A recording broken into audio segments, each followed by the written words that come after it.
نسكت ليش اليوم الحق نرد لنا وبالذلة دام نعيش عالين وما حد يوصلنا. يا اخي احنا بنقدر الزعيم وبنحترم الزعيم بقدر ما يقدم لامته ولربه، بس وقت ما بده يجي يركب على ظهرنا وما يطالب بحقوقنا شو بدنا فيه؟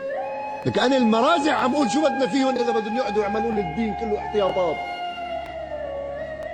المرجع الذي يتبرع ب5 مليون دولار لتذهيب مقام، وهي الحجيه الختياره عم تهز ببيتها مش قادر ما في مين يطعميها، حطوه على التلفزيون عم يشحذوا عليها لتبرعاتكم بالعراق، جايبين لها شويه باميه قرون باميه طابخيتهم على الغاز الله لا يفرجيك بشويه مي، شراب ما عندها لتحط معهم فضلا عن اللحم، وعندها ابن معاق من ايام صدام.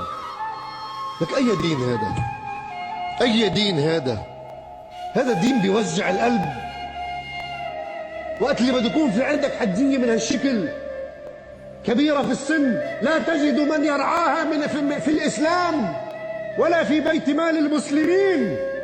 اي طامه كبرى على المرجع ومن حوله، اي طامه كبرى على المسؤولين ومن حولهم. اخر شيء كلنا شو؟ كلنا جماعة علي بن ابي طالب، خلقوا شيعتنا خلقوا من فاضل طينتنا، كلنا جماعة رايحين على الجنة.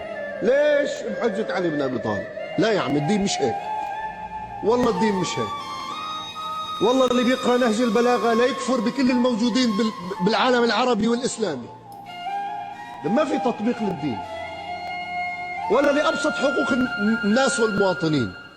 أنا بحترم العالم لعلمه والمرجع لمرجعيته، بس وقت اللي بشوف هذا الفقير ببطل أحترمه. من حقي إني ناقشه، من حقي إني أنتقده. مثل ما بتعمل حاشية حواليك، عليك أن تقيم جهازا يبحث عن الفقراء في بيوتهم وأحيائهم ويروح يساعدهم. لا أمير المؤمنين بده تذهب له المقام ولا العسكريين بده تذهب لهم المقام، ما بدهم ذهب، بدهم طعم الفقراء، بدهم تجيب دواء للمحتاج دواء، بدهم تزوج الشاب بدل ما تقول له صوم صوم صوم صوم، إذا مش قادر تتزوج تروح تزوجه، توجد له فرص عمل. هذا بيت مال المسلمين فرض لذلك. الخمس والزكاة فرضت لهذا، ما فرضت للإمبراطوريات العلمية ولا فرضت للدكتاتوريات المرجعية، ما فرضت لذلك، ولا للحواشي والأزلام وأبناء المراجع، فرضت لهيك. شو بدك تحكي؟ لمين بدك تحكي؟ كله شعب نايم، واللي بيدفعوا بيروحوا بيتقربوا إلى السلطان وإلى المرجع وإلى وكلاء المراجع.